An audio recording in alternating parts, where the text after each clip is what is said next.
BPSC maker के इस नए एपिसोड में आप सभी का स्वागत है। आज के इस वीडियो में 9 अक्टूबर 2022 से संबंधित बिहार करंट अफेयर्स और साथ ही राष्ट्रीय और अंतर्राष्ट्रीय घटनाओं से करंट अफेयर्स के जितने भी प्रश्न बनेंगे संबंधित सारी जानकारी आपको विस्तार पूर्वक दिया जाएगा। एक बार पुनः आप सभी को बता दूं कि इस श्रृंखला के सारे वीडियो आपके बिहार में आयोजित होने वाले सभी प्रतियोगी परीक्षाओं के दृष्टिकोण से समान रूप से उपयोगी है। अगर आप बिहार में आयोजित होने वाले किसी भी प्रतियोगी परीक्षा की तैयारी में लगे हैं तो निसंदेह ही यहाँ से अपनी तैयारी को आप बेहतर तरीके से कर सकते हैं। अब देखिए यहाँ पर हम आ चुके हैं पिछले वीडियो के प्रश्न पे। ये प्रश्न आपसे पिछले वीडियो में पूछा गया था।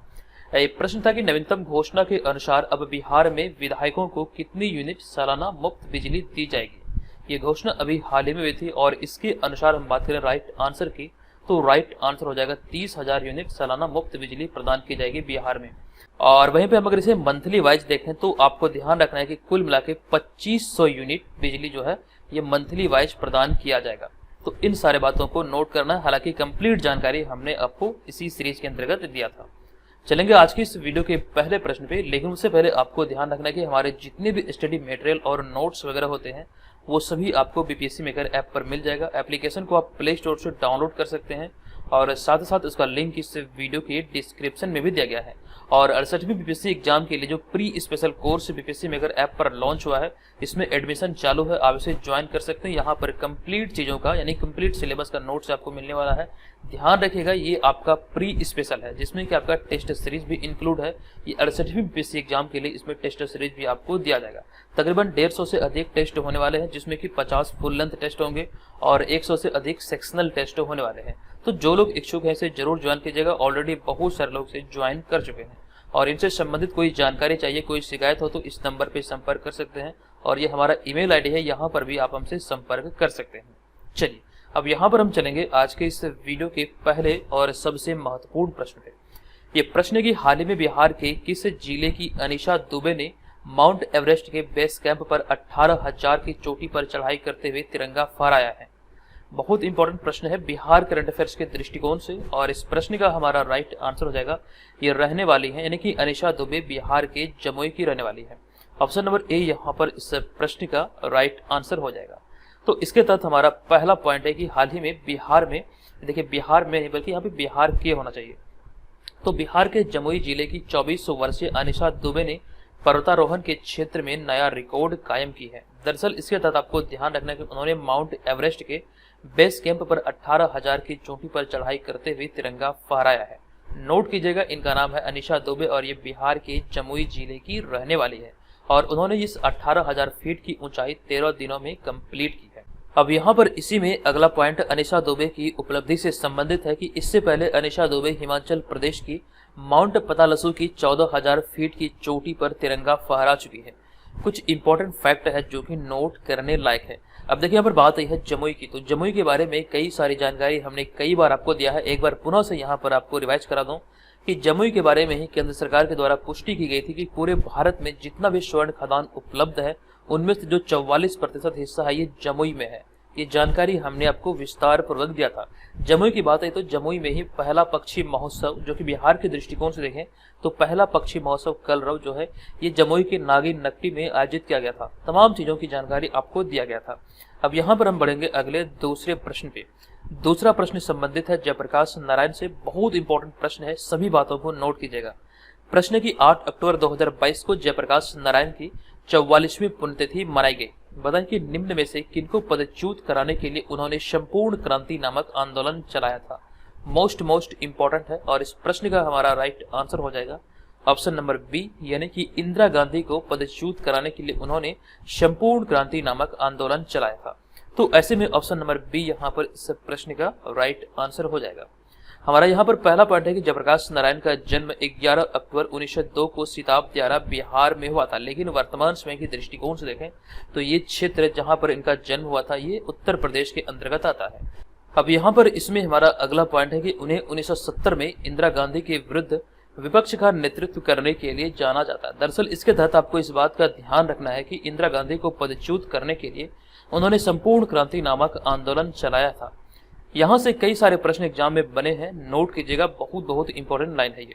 और इसी के तहत हमारा अगला पॉइंट ये भी है कि उन्हें लोक नायक के भी नाम से जाना जाता है। और इस साथ साथ एक इंपॉर्टेंट फैक्ट ये भी याद रखेंगे कि उन्हें वर्ष 1998, देखिए यहाँ पे 98 नहीं बल्कि यहाँ पर 99 होना चाहिए, तो वर्ष 1999 में उन्हें मरणोपरांत भारत रत्न से सम्मानित किया गया था। भारत रत्न की बात करें तो भारत रत्न भारत का सर्वोच्च नागरिक सम्मान है, जबकि दूसरे स्थान पर आता है पद्म विभूषण, तीसरे स्थान पर आता है पद्म भूषण और चौथे स्थान पर आता है पद्मश्री। तो कुल मिलाकर ये 4 भारत के सर्वोच्च नागरिक सम्मान है। अब यहाँ पर एक इम्पोर्टेंट पॉइंट ये भी है कि उन्हें समाज सेवा के लिए 1965 में मैग्सेसे पुरस्कार प्रदान किया गया था। तो इतनी सारे जुड़े हुए फैक्ट हैं जो कि आपको यहाँ से ध्यान रखना है। हालांकि कंप्लीट चीजों को जो कि आपके एग्जाम में जहाँ से प्रश्न बनेंगे जयप्रकाश नारायण से संबंधित, वो सारे चीजों को हमने यहाँ पर एक ही स्लाइड में प्रस्तुत किया है आपके सामने। आप चाहें तो इसका स्क्रीनशॉट ले सकते हैं। यहाँ पर हमारा पहला पॉइंट है कि 11 अक्टूबर 1902 को जन्मे जयप्रकाश नारायण भारतीय स्वतंत्रता सेनानी और राजनेता थे। उन्हें लोक नायक के भी नाम से जाना जाता है। वर्ष 1999 में उन्हें मरणोपरांत भारत रत्न से सम्मानित किया गया था।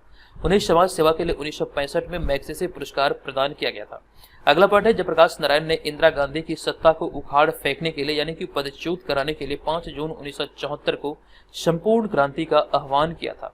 अगला पॉइंट हमारा यहाँ पर यह कि 9 नवंबर 1942 को वे हजारीबाग केंद्रीय कारागार से अपने 5 साथियों के साथ 17 फीट ऊंची दीवार फांदकर फरार हो गए थे और नेपाल में आजाद दस्ते का गठन किया था। ये फरार होने के बाद ही नेपाल में आजाद दस्ते का गठन किया गया था। ये सारे इंपॉर्टेंट है। हमारा अगला पॉइंट है कि पटना में हवाई अड्डे का नाम उनके नाम पर रखा गया है और इस साथ साथ दिल्ली सरकार का सबसे बड़ा अस्पताल भी एक है जो कि लोकनायक जयप्रकाश अस्पताल के नाम से यानी कि इन्हीं के नाम पर है। और इसमें हमारा अगला पॉइंट है कि महात्मा गांधी जयप्रकाश नारायण की साहस और देशभक्ति के प्रशंसक रहे हैं।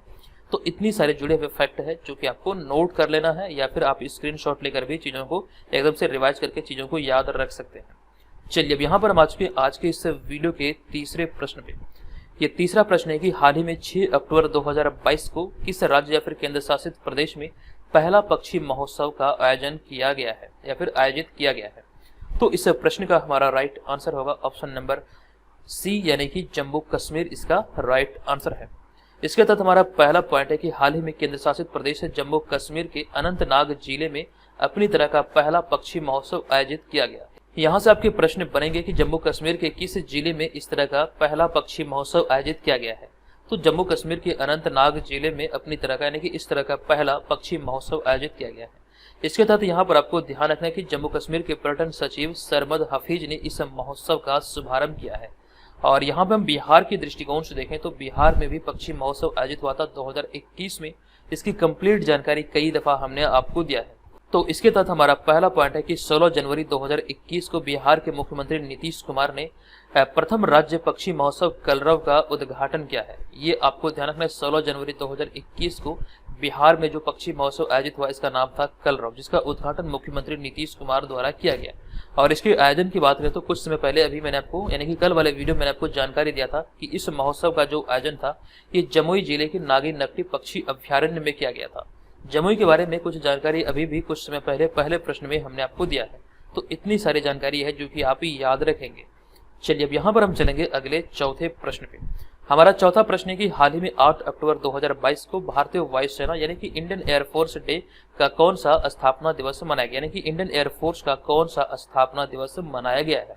तो ऐसे में आपको ध्यान रखना कि इस वर्ष 2022 में 8 अक्टूबर को मनाया गया है 90वां स्थापना दिवस, यानी कि ऑप्शन नंबर डी यहाँ पर इस प्रश्न का राइट आंसर है। ऐसे में यहाँ से आप ध्यान रखेंगे भारतीय वायुसेना की स्थापना 8 अक्टूबर 1932 को अंग्रेजों द्वारा रॉयल एयरफोर्स के रूप में किया गया था। तो इसी की स्मृति में प्रत्येक वर्ष 8 अक्टूबर को वायुसेना दिवस के रूप में मनाया जाता है, यानी कि इंडियन एयरफोर्स डे के रूप में प्रत्येक वर्ष 8 अक्टूबर को यानी कि इसे सेलिब्रेट किया जाता है। अब यहाँ पे हमारा अगला पॉइंट है कि इस वर्ष 8 अक्टूबर 2022 को भारतीय वायुसेना का 90वां स्थापना दिवस मनाया गया है। अब यहाँ पे भारतीय वायुसेना की बात है तो ऐसे में एक दो पॉइंट हमने यहाँ पर आपके सामने प्रस्तुत किया है कि वर्ष 1950 में भारत के रॉयल एयरफोर्स का नाम बदलकर इंडियन एयरफोर्स कर दिया गया था। और इस साथ साथ भारतीय वायुसेना की बात करें तो भारतीय वायुसेना दुनिया की चौथी सबसे बड़ी और दुनिया की तीसरी सबसे मजबूत वायुसेना है। ये नवीनतम घोषणा के या फिर नवीनतम आंकड़ों के आधार पर यहाँ पर हमने इसे लिखा है। नोट करेंगे कि भारतीय वायुसेना दुनिया की चौथी सबसे बड़ी और दुनिया की सबसे बड़ी मजबूत या फिर ताकतवर वायुसेना है। ये यहाँ से आपको ध्यान रखना है। नेक्स्ट होगा हमारा यहाँ पर पांचवा प्रश्न। तो ये प्रश्न है कि हाल ही में किस देश के मानवाधिकार कार्यकर्ता एलएस ब्याली यात्सकी को, यहाँ पे के नहीं बल्कि को होगा, एलएस ब्याली यात्सकी को नोबेल शांति पुरस्कार 2022 से सम्मानित करने की घोषणा हुई है। तो नवीनतम घोषणा के आधार पर इस प्रश्न का हमारा राइट आंसर हो जाएगा ऑप्शन नंबर सी, यानी कि बेलारूस। आपको यहाँ पर विस्तार पूर्वक जानकारी दे दूं कि घोषणा के अनुसार नोबेल शांति पुरस्कार 2022 से इस बार यानी कि 2022 में एक व्यक्ति व 2 संस्थाओं को दिया जाएगा। संयुक्त तौर पर ये एक व्यक्ति और 2 संस्थाओं को ये दिए जाने की घोषणा हुई है। तो इनसे संबंधित यहाँ पर हमारा अगला पॉइंट है कि बेलारूस के मानवाधिकार कार्यकर्ता एलएस ब्याली यात्सकी और साथ ही इसके अलावा 2 संस्थाओं जिनमें कि मेमोरियल यानी कि मानवाधिकार का एक रूसी संगठन है, इस संगठन का नाम है मेमोरियल, तो ये संगठन एक हो गया, और दूसरा संगठन है सेंटर फॉर सिविल लिबर्टी जो कि मानवाधिकार का एक यूक्रेनी संगठन है। तो दोनों को इसमें सम्मानित किया जाएगा। तो कुल मिलाकर यहाँ से आपको ध्यान रखना है कि एक तो संगठन है रूस का और दूसरा है यूक्रेन का। तो कुल मिला के 2 संगठन और साथ साथ यहाँ पर बेलारूस के मानवाधिकार कार्यकर्ता एलएस ब्याली यात्सकी को नोबेल शांति पुरस्कार 2022 से सम्मानित किया जाएगा। इनसे संबंधित कई सारी जानकारी हमने पिछले वीडियो भी आपको दिया है। हालांकि एक वीडियो चैनल पर जरूर अपलोड होगा जहां पर कंप्लीट नोबेल पुरस्कार के बारे में डिटेल जानकारी आपको दिया जाएगा। चलते हम यहाँ पर फिलहाल अगले छठे प्रश्न पे। ये छठा प्रश्न है कि निम्नलिखित में से किसे हाल ही में समाज सेवा के लिए सेवा रत्न से सम्मानित किया गया है। मोस्ट इंपॉर्टेंट प्रश्न है, सेवा रत्न से अभी हाल ही में सम्मानित किया गया रतन टाटा को। ऐसे में ऑप्शन नंबर बी यहाँ पर इस प्रश्न का राइट आंसर हो जाएगा। आपको डिटेल जानकारी दे दूं कि भारत के सबसे बड़े उद्योगपतियों में से एक टाटा समूह के चेयरमैन रतन टाटा को हाल ही में राष्ट्रीय स्वयंसेवक संघ से जुड़े संगठन की ओर से सेवा रत्न पुरस्कार से सम्मानित किया गया है। हालांकि यहाँ से आपको इस बात का ध्यान रखना कि रतन टाटा को आरएसएस से जुड़े सेवा भारती ने परोपकार के क्षेत्र यानी कि उनकी सेवा के लिए ही, उनके काम के लिए ही सम्मानित किया गया है। और यहाँ पर इसके अलावा कुछ और भी फैक्ट है जो कि आप याद रखेंगे कि साथ ही अन्य 24 अन्य गणमान्य व्यक्तियों और संस्थाओं को इनकी निस्वार्थ समाज सेवा के लिए सम्मानित किया गया। यानी कि रतन टाटा के साथ कुल मिला के बात करें तो कुल मिला के अन्य जो है ये 24 अन्य लोग थे जिनको ये सम्मान से सम्मानित किया गया है। रतन टाटा के बारे में एक इम्पोर्टेंट फैक्ट कुछ समय पहले हमने आपको बताया था कि असम के विकास में योगदान देने के लिए रतन टाटा समेत विभिन्न क्षेत्रों से जुड़े 19 लोगों को इसी वर्ष 2021 में असम वैभव से सम्मानित किया गया था। चलेंगे हम यहाँ पर अगले 7वें प्रश्न पे। आई होप कि आप इस वीडियो को एंजॉय कर रहे हैं और यहाँ से आपने बहुत सारी चीज़ों को सीखा है। तो इस श्रृंखला से आप लोग जरूर जुड़े रहें और अगर आपको वीडियो पसंद आता हो तो वीडियो को लाइक करें और चैनल को जरूर सब्सक्राइब करें। जो प्रीवियस वीडियो आपका छूट चुका है आप वहाँ पर चैनल पर प्लेलिस्ट में जाकर देख सकते हैं और अपने सहपाठियों के साथ भी शेयर कर सकते हैं। चलिए अब यहाँ पर हम आज के इस वीडियो के अगले 7वें प्रश्न पे। ये 7वां प्रश्न है कि नई दिल्ली में 6 अक्टूबर 2022 से एंटी डस्ट अभियान की शुरुआत हुई है। बताएं कि यह अभियान कब तक चलाया जाएगा। तो ये 1 महीने का अभियान है। इसकी शुरुआत 6 अक्टूबर 2022 को हुई है और ये जो समाप्त होगा ये 6 नवंबर 2022 को समाप्त होगा, यानी कि 6 नवंबर 2022 तक ये चलाया जाएगा। तो ऐसे में ऑप्शन नंबर ए यहाँ पर इस प्रश्न का राइट आंसर है। आपको जानकारी दे दूं कि राजधानी दिल्ली में प्रदूषण के खिलाफ केजरीवाल सरकार ने हाल ही में 1 महीने तक एंटी डस्ट ऑपरेशन चलाने का निर्णय लिया है। दरअसल इसके तहत आपको ध्यान रखना इसकी शुरुआत 6 अक्टूबर 2022 को किया गया जो कि 6 नवंबर 2022 तक चलाया जाएगा। अब यहाँ पर बात है दिल्ली में प्रदूषण की, तो ऐसे में एक जानकारी हमने कुछ समय पहले दिया था, एक रिपोर्ट आई थी, उसी की चर्चा यहाँ पर की गई है। तो हाल ही में आई वर्ल्ड एयर क्वालिटी रिपोर्ट 2021 के अनुसार दिल्ली लगातार चौथे साल दुनिया की सबसे प्रदूषित राजधानी बन गई है। किसी भी देश की राजधानी के दृष्टिकोण से देखें तो लगातार ये चौथा वर्ष था। 2021 में जो रिपोर्ट आया, इस रिपोर्ट के अनुसार लगातार चौथे साल दिल्ली दुनिया का सबसे प्रदूषित राजधानी बना है। नोट कीजिएगा, ये रिपोर्ट आया था वर्ल्ड एयर क्वालिटी 2021 के आधार पर यहाँ पर लिखा गया है। अब यहाँ पर उसके बाद की बात करें तो उसके बाद क्रमशः ढाका जो कि बांग्लादेश की राजधानी है, उसके बाद नजामीना जो कि चाड की राजधानी है, वहीं पे मस्कट जो कि ओमान की राजधानी है, ये सभी मतलब दिल्ली के बाद इसमें इस सूची में शामिल है। जबकि सबसे अधिक प्रदूषित शहरों की बात करें तो इसमें पहले स्थान पर है भिवाड़ी जो कि राजस्थान का एक शहर है और वहीं पे दूसरे स्थान पर है गाजियाबाद जो कि उत्तर प्रदेश का एक शहर है, जो कि शहरों के दृष्टिकोण से इस रिपोर्ट के आधार पर सबसे प्रदूषित शहर है या फिर सबसे दूषित शहर है। यहाँ से इन सारी बातों को नोट कीजिएगा। हालांकि कंप्लीट जानकारी आपको इसी करंट अफेयर्स की श्रृंखला के अंतर्गत दिया गया था। यहाँ पर चर्चा हुई थी दिल्ली की प्रदूषण की, तो इस वजह से यहाँ पर हमने रिवाइज करा दिया आपको। नेक्स्ट होगा यहाँ पर हमारा 8वां प्रश्न। ये प्रश्न है कि हाल ही में ए शेयर्ड प्लेनेट थीम के साथ कौन सा दिवस मनाया गया है। तो ए शेयर्ड प्लेनेट थीम के साथ अभी हाल ही में विश्व पशु दिवस मनाया गया, यानी कि वर्ल्ड एनिमल डे मनाया गया। तो ऐसे में ऑप्शन नंबर ए यहाँ पर इस प्रश्न का हमारा राइट आंसर है। इसके तहत पहला पॉइंट है कि प्रत्येक वर्ष 4 अक्टूबर को विश्व पशु दिवस यानी कि वर्ल्ड एनिमल डे मनाया जाता है।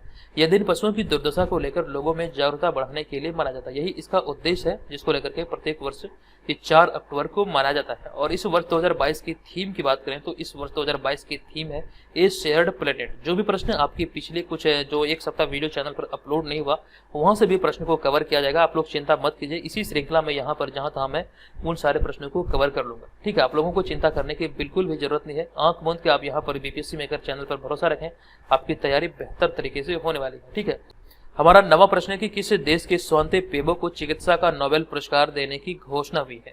इस प्रश्न का हमारा राइट आंसर हो जाएगा ऑप्शन नंबर बी, यानी कि स्वीडन के ये रहने वाले हैं। तो ऑप्शन नंबर बी यहाँ पर इस प्रश्न का राइट आंसर होगा। आपको जानकारी दे दूं कि हाल ही में स्वीडन के स्वांते पेबो को फिजियोलॉजी यानी कि मेडिसिन के क्षेत्र में यानी कि चिकित्सा विज्ञान के क्षेत्र में नोबेल पुरस्कार 2022 से सम्मानित किया जाएगा। ये घोषणा अभी हाल ही में हुई है।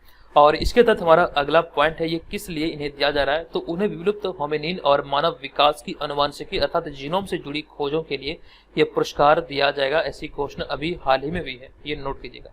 अब यहाँ पर हमारा इसी में अगला पॉइंट है कि पिछले साल 2021 का चिकित्सा का नोबेल पुरस्कार डेविड जूलियस और एर्डेन पोटामोटियम को सम्मानित किया गया था। तो ये 2021 से संबंधित है, जो कि यहाँ से भी आपके एग्जाम में प्रश्न बन सकते हैं। देखिए, यहाँ पर बात है स्वीडन की। तो स्वीडन के बारे में कई जानकारी हमें पहले भी आपको दिया है। आपको बताया गया था एक इंपॉर्टेंट फैक्ट कि स्वीडन की जो करेंसी यानी कि मुद्रा है, ये क्या है, ये है क्रोना। ये जानकारी आपको कुछ समय पहले दिया गया था। चलिए, अब यहाँ पर हमारा अगला इसी में 10वां प्रश्न है कि हाल ही में अंतर्राष्ट्रीय हॉकी महासंघ द्वारा किस महिला हॉकी खिलाड़ी को rising player of the year 2021-22 चुना गया है। इसे आप इंपॉर्टेंट प्रश्नों की श्रेणी में रखेंगे और इस प्रश्न का हमारा राइट आंसर हो जाएगा ऑप्शन नंबर ए, यानी कि मुमताज खान, जो कि आपको ध्यान रखना ऑप्शन नंबर ए इस प्रश्न का राइट आंसर है। वर्ष 2021 से 22 के लिए भारत की फॉरवर्ड हॉकी खिलाड़ी मुमताज खान अंतर्राष्ट्रीय हॉकी संघ की उभरती महिला वार्षिक स्टार खिलाड़ी यानी कि rising star of the year चुनी गई है या फिर बनी है। ऐसे में ध्यान रखेंगे, इनका नाम है मुमताज खान, जो कि 19 वर्षीय है और ये लखनऊ उत्तर प्रदेश की रहने वाली है। इतनी सारी जानकारी नोट कीजिएगा और 68वें के बारे में जो लोग ज्वाइन करना चाहते हैं ज्वाइन जरूर कीजिएगा। ये प्रश्न है कि निम्नलिखित में से कौन हाल ही में सीआरपीएफ के महानिदेशक नियुक्त हुए हैं। इस प्रश्न का हमारा राइट आंसर होगा SL थाउसेंड। यहाँ पे देखिए SS लिखा गया, आप लोग सुधार कर लीजिएगा, SL थाउसेंड। आपको ध्यान रखना ऑप्शन नंबर बी यहाँ पर इस प्रश्न का राइट आंसर है। ऐसे में हमारा पहला पॉइंट है हाल ही में, यहाँ पे हाल नहीं बल्कि हाल ही में SL थाउसेंड को केंद्रीय रिजर्व पुलिस बल यानी कि सीआरपीएफ के महानिदेशक की जिम्मेदारी सौंपी गई है। और इसके तहत आपको ध्यान रखना है कि वे मध्य प्रदेश कैडर के 1988 बैच के अधिकारी हैं। इससे पहले वे एसएसबी के महानिदेशक के रूप में कार्यरत थे। एक इंपॉर्टेंट पॉइंट ये भी ध्यान रखना कि उन्होंने 1986 बैच के आईपीएस अधिकारी कुलदीप सिंह का स्थान लिया है। तो आपको यहाँ से इस बात का ध्यान रखना है, हाल ही में सीआरपीएफ के जो यानी कि केंद्रीय रिजर्व पुलिस बल के नए महानिदेशक जो नियुक्त हुए हैं ये SL थाउसेंड है। नेक्स्ट होगा हमारा यहाँ पर 12वां प्रश्न है कि हाल ही में जापान में भारत के अगले राजदूत के रूप में किसे नियुक्त किया गया है। तो इस प्रश्न का हमारा राइट आंसर होगा सीवी जॉर्ज, यानी कि ऑप्शन नंबर सी यहाँ पर इसका राइट आंसर है। आपको ध्यान रखना कि सीवी जॉर्ज भारतीय विदेश सेवा कैडर के एक भारतीय सिविल सेवक हैं जो कि कुवैत में भारत के राजदूत के रूप में कार्यरत थे, लेकिन अभी हाल ही में देखें तो वर्तमान में उन्हें जापान में भारत के राजदूत के रूप में नियुक्त किया गया है और वह जापान में भारत के राजदूत के रूप में संजय कुमार वर्मा की जगह लेंगे। तो इतनी सारे जुड़े हुए फैक्ट हैं, नोट कीजिएगा। जापान में जो भारत के अगले राजदूत बने हैं ये सीवी जॉर्ज नियुक्त हुए हैं। चलिए अब यहाँ पर हम चलते हैं आज के इस वीडियो के प्रश्न की ओर। तो आज के इस वीडियो का हमारा महत्वपूर्ण प्रश्न है कि हाल ही में किस बिहारी बॉलीवुड अभिनेता या फिर अभिनेत्री को चुनाव आयोग ने अपना नेशनल आइकन बनाया है। कंप्लीट जानकारी यहाँ पर हमने आपको दिया है, बताएं इस प्रश्न का राइट आंसर क्या होगा।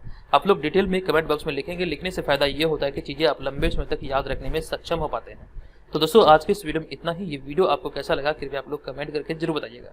चलिए मिलेंगे नेक्स्ट वीडियो में, तब तक के लिए धन्यवाद, जय हिंद।